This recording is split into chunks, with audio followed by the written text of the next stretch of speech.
Unstable Gamer and I wrapped up filming of the fourth episode of Dark Legion Dispatch just a few days ago. Unfortunately, the timing could not have been any worse because we filmed that episode right after the patch where we saw the kit changes for Queen Hippolyta. And due to popular demand and a lot of people reaching out to the community management team, the developers decided to do something that was quite unprecedented after an unprecedented kit change, and they decided to reverse those changes. Part of the podcast episode, actually a great deal of the podcast episode, centered on the changes to Queen Hippolyta and how we thought that was going to change the way the game is played and some of the counters for meta brawl and PvP, and just in general how we were going to have to change our approach with building Queen Hippolyta and whether people should be pulling for her in the future. I'm coming to you in the future in this statement and just letting you know that we are leaving the podcast episode intact. So I just want to give you fair warning that there's going to be some discussions of Queen Hippolyta that are going to take place in just a few moments. And you need to remember that Queen Hippolyta's kit has been changed back to the way it was when she first came into the game. And I do realize that there could be a little bit of confusion, which is why I came back to record this. Just for purposes of clarity, I wanted to bring her on screen and kind of show you the kit as it stands today.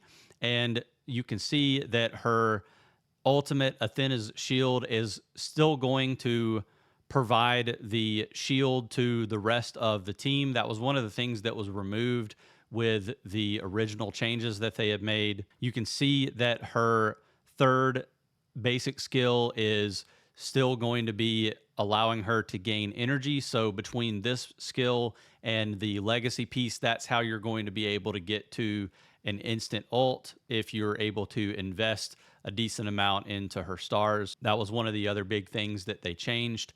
And then if we take a look at her legacy piece, you can see that they've added back the ability to obtain the energy here. She's also going to restore HP per second after she casts her ultimate. And then they also included the change they promised to the legacy piece, which means that she's now going to restore a smaller percentage of her maximum HP per second until the end of battle. So quite significant change there that they made to the legacy piece. 100% you should be investing in it if you do go for Queen Hippolyta. But I just wanted to give you that as a backdrop. The next discussion that you're going to see as we start this podcast episode is on Queen Hippolyta's kit. I hope you will enjoy this podcast episode, and I'm looking forward to hearing your thoughts and feedback so that we can make the next episode better. And with that out of the way, here is my discussion with Unstable Gamer. Welcome back to Dark Legion Dispatch. We're here with Unstable Gamer. Welcome back to the channel, Unstable. Hey, everybody. And we've got episode 4 of the podcast for you today. We're going to be going through a couple of, I'd say, hot button topics and exciting topics with the game today. As usual, we're going to have two I guess today we're going to be doing it a little bit different. We normally do 3 topics on each side. We're going to be doing 2 topics apiece, and I'm sure we will delve into some side topics as we go through the discussions. But we'll be talking about Queen Hippolyta and doing a little bit of tier list and bleed calendar discussion on my video. And then Unstable, what are you going to be talking about on yours? On my side, we're going to be talking about Swamp Thing. Very excited about him. You all know how excited I am about the JLD team. We've got Swamp Thing. I got him up to 1 gold. Won't say any more than that until we get over to my video. But we're also going to talk about Transmute. There's been a lot of comments in our videos about talking about Transmute and how fantastic it is. You could say that fantastic for the 5 people who have the highest level transmutes in the game. But yeah, it's fun, great topic to talk about. I actually featured Ravenheart, one of the game's mods, and also a content creator on the channel a little while back. I've been doing a little bit of a side series trying to focus on some of the other creators in the game, particularly the infographic creators. I know you and I are hoping to have a couple of YouTube personalities on the channel at some point down the road. Yeah. But had a really good discussion with Ravenheart. He's got an amazing transmute guide that he's put together. Yeah, been doing a little bit of a deep dive in myself, trying to kind of figure some of that out that I didn't already know. So, Yeah, looking forward to having that discussion with you on your side of the video. it'll be fun. And typically, I know we've been trying to talk a little bit about Sensor Tower, or like some of the analytics on the game. I don't know that we have new data right now at the time of this recording to talk about. I mean, personally, I think the game is still in pretty good shape from a financial standpoint. I Yep. think we'll probably pick that up on the episode 5 that we do in about a month from Yeah. now. And I haven't decided if I'm going to start doing coverage on that on my channel, but I'm sure you and I will probably mention some of that to the community when it does come out in a few days too. So, but that will not be covered on these videos. Well, let's jump straight into Oh, the. wait. Hold on. Yeah, go ahead. Hold on. Yeah. Because I have to say, if y'all didn't know, and Quantum doesn't know that I'm saying this, just so you know, this was not scripted here. All right. If you didn't know, the official Discord had a content creator appreciation vote, and it lasted over a couple days. And Mr. Quantum got first place on Yeah. the appreciation vote. That is absolutely fantastic. Congratulations to you. You put a lot of hard work into your channel and creating content for everybody. So awesome job for you. And you got a free code. I mean, not a free code, but you got a code for everybody as well. I did get a code. Well, first of all, thank you very much. It's very humbling to hear that from you. Mr. Unstable here also finished high up in the rankings as well. So gotta give a shout out back to you on that. And it's been really fun, working with you on the game. I mean, really since day one. I know we talked about this a few times, but Yeah. I am very humbled. Number one, to have gotten to the 5,000 subscriber mark this past Yeah. week, and number two, to have won the content creator appreciation event. So I do have a code. It's Quantum25. If you haven't already seen one of my previous videos, you'll have until October 16th to redeem that one, I believe. So definitely go and plug that in and send it out to your league mates as well to use them. Yeah. Absolutely. Well, yeah, let's jump over to Hippolyta now, and we got, as of the recording of this video, it's only been a few hours since this announcement was made public, but there were some significant changes to Queen Hippolyta's kit in the game just a few hours ago. And I know if you've been following my channel personally, you'll know that they I've featured Hippolyta quite heavily in some of the videos that I've made recently. We made a video on how to beat the Alloy Challenge in Anti-Crime Network. We've got a couple of different Meta Brawl videos that I put together that people loved. Just talking about some of the comps that can beat Legion of Doom using her. All of those things are defunct now because they made a massive change to the kit. And if you're not sure what we're talking about or what changed, I can run down that just a little bit, and then maybe you and I can kind of bounce some ideas or some thoughts on that. But let me pull it up here. Well, you're pulling it up Yeah. though too. I mean, it's not just an impact to the character itself. I mean, Yeah. it is, but I mean, it's also an impact. There's an impact to the legacy piece as well. There is, yeah. It's quite a lot to unpack. I've thought this through a little bit and tried to kind of give a little bit of an explanation already on one of the recent videos that I put out on the channel. But there's kind of just a few key things that have happened with the kit. I will refrain from boring you guys by reading the full kit out. But essentially, the way it worked before was Queen Hippolyta on her ultimate could grant a shield to the entire team. And then on top of the shield, she could do a considerable amount of damage reduction from the damage that's being taken by other champions. She wouldn't be able to gain energy while she's channeling that. But it's a very significant amount of damage reduction that she could do. And there were a lot of different, basically, interactions that you could do, like pairing her with Dr. Fate, who also granted a shield, to just kind of hyper carry and protect your team. And I guess the other thing to talk about here is as you mentioned, the legacy piece. So the legacy piece allows her to heal herself, or it did allow her to heal herself over time.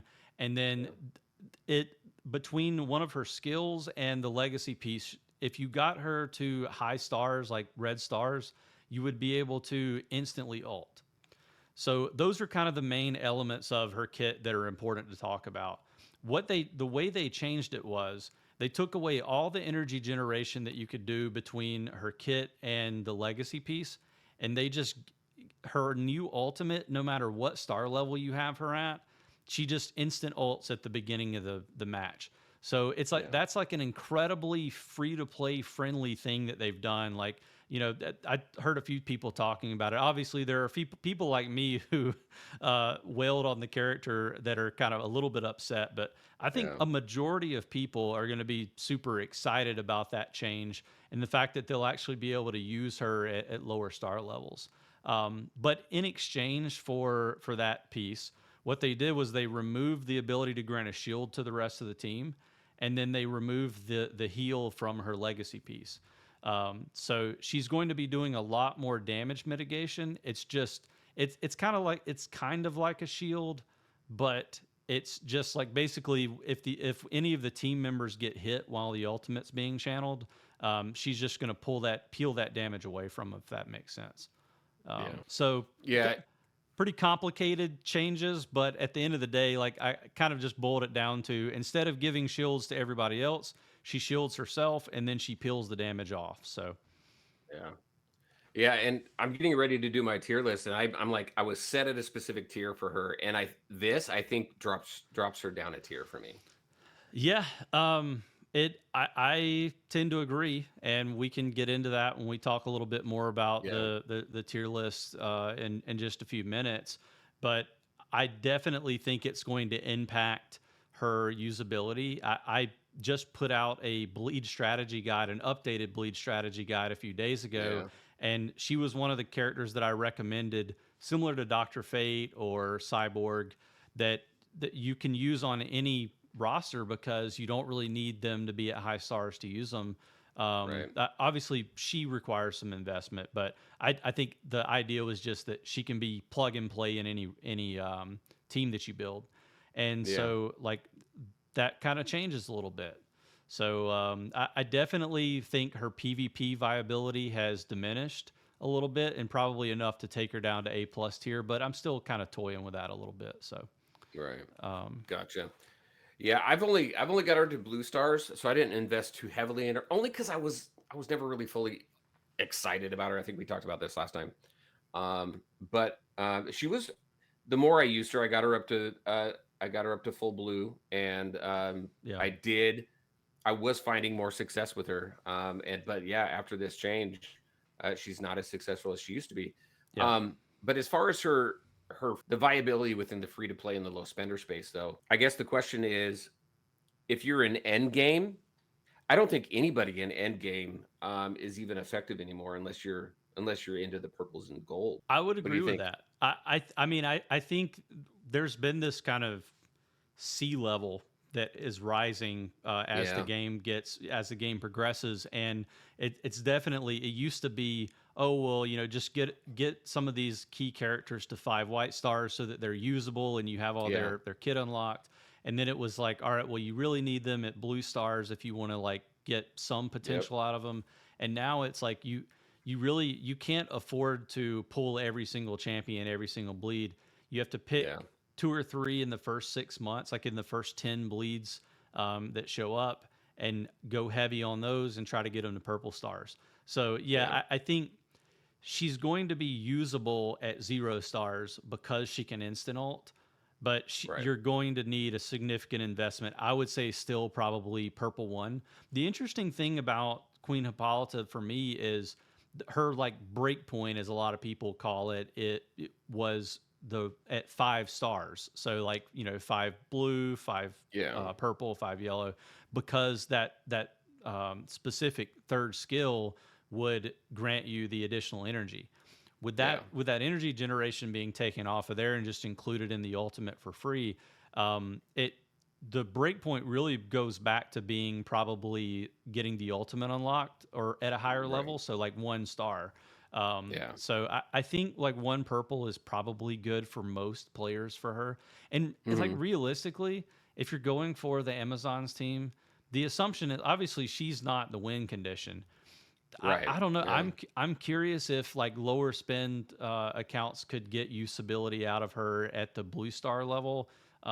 Similar to the way we got usability out of Zatanna at blue stars, but Right. we'll see. We're gonna need a little bit more time to try to figure that one out. But And I was kind of curious why Hippolyta. Yes, I'm yeah, working on my pronunciation. We have Hippolyta, and then it went to Swamp Thing. It's just we don't know who else is going to be in this Amazon team. yeah. Um, Obviously, I think Wonder Woman's going to be in it because Wonder Woman is actually, if you go into the strategy guide, she's no longer part of the JLD official team. Yeah, well, I guess they're pushing using Swamp Thing instead Yeah, of Wonder Woman, which I kind of predicted that in some yeah, I was private thinking, yeah, conversations previously, like that you probably going to want to use Wonder Woman in your Amazon squad. So, like if you're yeah, doing 3v3 strategic challenge and you have to use Wonder Woman with JLD, then your Amazons is only 3-person squad. So yeah, it makes a lot of sense that Swamp Thing would switch off to that team, and we'll save that Swamp Thing discussion yep. and theory crafting for the for your video. But I'm excited about that discussion as well because it really awesome character, and it has some interesting interactions with Queen Hippolyta. As one thing that we're trying to do a little bit more testing on is, if Queen Hippolyta is like the first champion that can, well, I guess there's a couple of others that you can build really heavily at red stars like Lex that can almost instantly ult at the beginning of a battle. But like she's Yeah, the first one that her kit literally says instantly ult. yeah, um, so it like, from that standpoint, the way Swamp Thing's kit works is he peels energy off the other side. So like yeah. I'm curious if he's able to peel that damage off of, or peel the ult energy off of Queen Hippolyta and keep her from ulting immediately. Right. We'll, Yeah. we'll, we'll have to do some testing. Let me know if we come up with anything there. But yeah. Uh, well, anything else to talk about on Queen Hippolyta? Any thoughts you Just have? that Or I'm very curious what that team is going to look like. I mean, they yeah, brought her out. Typically, they'll bring a character out, and then we'll at least get an idea of who some other teammates might be. But um, it just seems a little disjointed. So I'm very curious what this Amazon team is going to be. yeah. I have some I guess theories, some early theories, and I know there was some stuff that was leaked related to, like, they kind of accidentally added some stuff, parts of her kit into the game for a little while. I don't really want to Mm, talk about that on the channel yeah. too much. I'm sure people could find it if they wanted to, but I have some theories on how the team is going to work, and I think she's going to be an integral part of that team, which is why, as much as it pains me that the way this transpired with the changes to her kit, Yeah. I'm happy with her at Red Stars. I will not give her back. I don't want any refunds. Right. But I'm definitely curious to see, kind of how it plays out in the next month or so, like once we get the Yeah. variant and Donna and everyone else. Yeah. Um, Very excited for that. Yep. Absolutely. All right. Well, let's jump into a little bit of a discussion on the tier list. Definitely working through a couple of changes to the tier list. I know we talked about a couple of them the last time we had a discussion. I have to Hmm. pull up my September edition of the tier list so we can talk through it a little bit. So obviously we have Queen Hippolyta, who I'm finally going to rank this time. When I put the tier list out last time, I specifically left her unranked because I've decided I really don't like ranking a champion immediately and not having enough information about how they're going to work. If Yeah. if I had have ranked her yesterday, she would have been an instant S tier. Today, Right. as we kind of alluded to a few moments ago, I'm leaning towards A plus. I'm glad we're gonna have a few days before I put out my next tier list to kind of gauge the meta and see exactly Yeah. what she's capable of doing. Um, it sounds like you're probably leaning A plus or A tier on her as well. Like, what are your thoughts there? Yeah, so I've got an end of the month tier list coming up here pretty soon. And I was thinking about this on the way home from work and just kind of how well she functioned. I'm like, yep, she's going to be S. But then taking into account her kit, I'm flirting with A+ on her as well. So yeah, Yeah. Um, especially yeah. go ahead. I was just going to say it's especially just taking a look at who we have in S tier right now. I mean, she was Yeah. Well, what she was going to be easily the first. Well, I won't say first Guardian in S tier. We've played around with having Doctor Fate and Scarecrow in S tier in the past. yeah, But the first shoe in for a Guardian in quite a while to be S tier, and now it's not the case. I would really characterize her more as a support than anything. yeah, But I'll take the Guardian tag, whatever. The tags don't really matter as much as what they're capable of, but right, definitely yeah, a champion that's probably going to fall into the A+ tier. But the real question for me is, am I going to leave all of the other A+ champions alone, given that her addition there, or does yeah, anybody fall out to make room for her there? I have currently Scarecrow, Doctor Fate, and Martian Manhunter in A+ tier, and yeah. I'm definitely wondering how I want to structure everything moving forward. So Right. Yeah. Well, and I mean, you got comparing her and Dr. Fate. I mean, obviously they're different types of they're different damage. I mean, you got physical versus spiritual. They're both shield generators though. yeah, Um it didn't change the strength of the shield though, did it? I believe I believe the shields that she grants herself are roughly the same. Well, Right. actually, I think there's a new shield that she gets. Basically, like the way it's going to work is we didn't talk about this. She's going to be able to grant a shield from her, I believe from her ultimate, and then there's another shield that she can grant in battle as well. Like she basically grants one at the start of battle, and then she's able Yeah. to grant herself another one. And the other thing that I really like about her kit that they didn't change is she can still grant a shield to the lowest HP team member. Right. We talked about that League of Assassins team that I worked on, that I featured of Arkalux that had Ra's al Ghul, and you could basically keep a shield on him the entire time at 1 HP and keep him alive. It's really cool interaction. Yeah. The reason that one died is not because you couldn't keep Ra's alive and shielded. It's because Doctor Fate dies too quickly, and then you can't get a shield off for Yeah. the entire team. But anyway, yeah, the shields are pretty awesome for Hippolyta. So Yeah. uh, So I mean, yeah, yeah, I don't yeah, know. definitely interesting. I mean, I don't think that her being an A+ tier forces like Doctor Fate down, for example. I think they Mhm. do separate things with their kits. Doctor Fate at high stars is still incredible, and he's like not Yeah. going away from the meta, especially not with Swamp Thing coming in. Yeah, Um, exactly. I don't really see anything changing in S tier for me. Obviously, we talked about this last time. I moved Crypto down to A+ tier, um, Yep. and I've got Joker down in A+ tier as well. Obviously, he's S tier for combat cycle, but kind of A or A+ and everything else. I really, I had a lot of discussions with people about Deathstroke actually, Right. and I, I definitely think that, and I added this little disclaimer on my tier list now that in in PvP or PvE, certain characters can be a tier above or below where they're at. Right. So added that for Deathstroke. I don't really see any other like major changes in the higher rungs of the tier list, but there are a couple of other champions for me that I guess we can talk about. I mean, I, most players in the game don't have access to them, so I don't want to spend too much time on them. But Yeah. Talia and Raish actually, I had them in B tier, and I think they've got to move. And the part of this I want to talk with you about is if you basically Green Arrow, and we did allude to this I think on the last podcast, but if you have Green Arrow in A tier, then any other like high level damage dealers, especially bleed characters, probably should be at the same tier or higher. And Yeah. so, like, basically, what I'm going to be doing in October is moving Talia and Raish up to A tier and dropping Green Arrow down into B tier.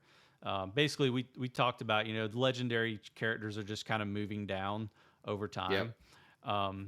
and really like that's one thing that I hate about the way these traditional tier lists are structured is it makes them seem like they're bad champions. Really, what we should be doing is creating a different tier, putting all the legendary champions on it, and saying Hmm. like, or like all the usable ones, and saying like these are good starter champions. They're Right. not good. They're not like great. They're not bad either. They're good to kind of start out with if you have nothing else. I mean, what do Yeah. you think about that, just from like a philosophical standpoint? No, I agree. Because, well, I keep wondering too. What you had opened up talking about like Sensor Tower, and I mean we don't have the data yet, but it's always interesting to see how many new downloads the game has. So how many new players are going to need that information. Yeah, I have a video I did a while ago about starter teams, and it's funny that you mentioned that because I was thinking about redoing that video, which kind of covers exactly what you're talking about, right? yeah, Who are some good characters that you can invest in early that are going to help you throughout at least early to mid game before you really start building up your roster, yeah, because you never know. I think it's easier now that we have some reruns for newer players to build up their roster just a little bit quicker because they're going to get some of the characters that they typically wouldn't have access to for like 6 months, right, you know? yeah. So I think something like that for early to mid game until, people build up their rosters with the reruns and the new characters. Yeah. I still think is very valid. Yeah, for sure. Like I said, just trying to think of a better way to present some of this information so that people aren't Yeah. like, oh, like Green Arrow is great. Why do you have him in C tier or whatever? You Yeah. get that a lot, and so it's just kind of one of those things that you kind of have to, I don't know, case it in a different way for people to Yeah. understand it. But also, I tell people like watch the videos that go along with my tier list, because I do try to go into some of that nuance and talk about it. I'd love to see a new best starter teams video from you. I put one out. It's been a while since the last time I did it. Just kind of talking through the legendary champions and like why they're good or bad. Yeah. I think it's helpful to revisit that every now and then, because some of the stuff does change. I definitely am looking at a new series on my channel for team comps. So, like Nice. taking an entire team and just kind of going down the rungs of like the best transmutes and things like that. So, definitely have some of Yeah. that coming down the pipeline pretty soon. Yeah, and I'll tell you, I've been thinking about just removing legendaries completely from my tier lists. Just because, I mean, because you're not using them a whole lot anymore right now. I mean, Yeah. if you're trying to compete in combat cycle and trying to get through your training simulators and such, you're really not using legendaries, which is why they're ascending them all. Right. So Yeah. I mean, ultimately, at some point in the hopefully near future, I think they should just like in 2026, every month should be a new Mythic Ascension. Once they get through the Red Hood one and they kind of have like a good rubric for how to do it, every mhm. month should be a new Mythic Ascension. And then we get through all of them by like the end of the summer. And we don't have to have this discussion of like, oh, these legendaries you should use. It's just going to be, these are the characters that you should be thinking about building, and how good they are. But Yeah, yeah, that's interesting. yeah, I'm curious who's next after Red Hood. I know we haven't even gotten a Red Hood, but I wonder if right, we're going to yeah. get like a Christmas time Mythic Ascension. That'll be interesting. Also, I'm wondering where he will be more geared to, because I have a theory that he's not going to be as geared to as much to the Bat family as he will to the League of Assassins. Yeah, well, I wonder if they change his kit a little bit.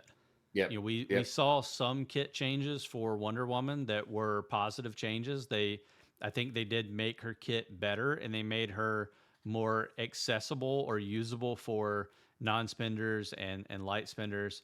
Like Yeah. the fact that you didn't need to max out a force node to get the stun to max or whatever. Like it was just included in Mhm. the kit. Things like that really helped out. So they've got to make him more survivable.